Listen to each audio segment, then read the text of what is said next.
पाठ 3 शब्द और वाक्य वर्ड्स एंड सेंटेंसेस। शब्द आ जमा द जमा अ जमा म जमा ई आदमी। ग जमा री जमा ह जमा अ गृह। प जमा ए जमा ड़ जमा अ पेड़। बच्चों, आपने देखा कि अलग अलग ध्वनियों के सार्थक मेल से ही शब्द बनते हैं। यदि ध्वनियों का मेल सार्थक नहीं है तो शब्द नहीं बनता। जैसे द जमा आ जमा मी बराबर द आमी। मी जमा द जमा आ बराबर मिद आ।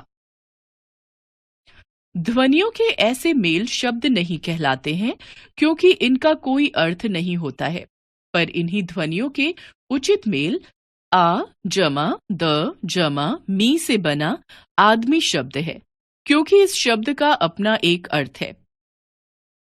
विभिन्न ध्वनियों को निश्चित क्रम में जोड़कर बनाए गए अर्थवान एवं स्वतंत्र ध्वनि समूह को शब्द कहते हैं। आप जानते हैं कि हम शब्दों का प्रयोग वाक्यों में करते हैं। शब्द जब वाक्य में प्रयुक्त होते हैं तब उन पर वाक्य के नियम लागू हो जाते हैं। वाक्य से बाहर होने के कारण शब्द स्वतंत्र होता है। वाक्य में प्रयुक्त होने के बाद शब्द की स्वतंत्रता समाप्त हो जाती है। इस तरह शब्द की 3 प्रमुख विशेषताएं होती हैं।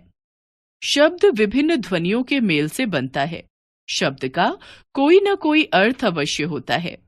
शब्द स्वतंत्र होता है। वाक्य। बातचीत करते समय हम वाक्यों का प्रयोग करते हैं। ये वाक्य शब्दों से बनते हैं। नीचे कुछ वाक्य दिए गए हैं। इन्हें पढ़िए और बताइए कि कौन सा वाक्य सही है तालाब में मछली रही तैर। रही है तैर में मछली तालाब। तालाब में मछली तैर रही है। ऊपर क और ख की रचनाओं को हम वाक्य नहीं कह सकते क्योंकि इनमें न तो शब्दों का प्रयोग हिंदी भाषा के नियमों के अनुसार हुआ है और न ही इनका कोई अर्थ निकल रहा है। जहां तक ग का प्रश्न है, इसमें शब्दों का प्रयोग हिंदी भाषा के नियमों के अनुसार हुआ है। साथ ही वक्ता जो कुछ कहना चाहता है वह भी पूरी तरह समझ में आ रहा है। इसे हम वाक्य कह सकते हैं। अतः हम कह सकते हैं शब्दों को निश्चित क्रम में जोड़कर बनी ऐसी रचना जो वक्ता के कथन को पूरी तरह से व्यक्त करती है वाक्य कहलाती है। इस तरह वाक्य की 3 प्रमुख विशेषताएं होती हैं। वाक्य विभिन्न शब्दों के मेल से बनता है।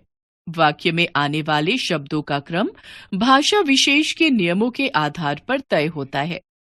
वक्ता जो कुछ कहना चाहता है उसे वाक्य पूरी तरह से व्यक्त करता है। एक बार फिर से, ध्वनियों को सही क्रम में जोड़कर बना स्वतंत्र एवं अर्थवान समूह शब्द है। वाक्य से बाहर होने के कारण शब्द स्वतंत्र होते हैं। भाषा के नियमों के आधार पर शब्दों के निश्चित क्रम में बनी वह रचना जो वक्ता के कथन को पूरी तरह से व्यक्त करती है वाक्य कहलाती है।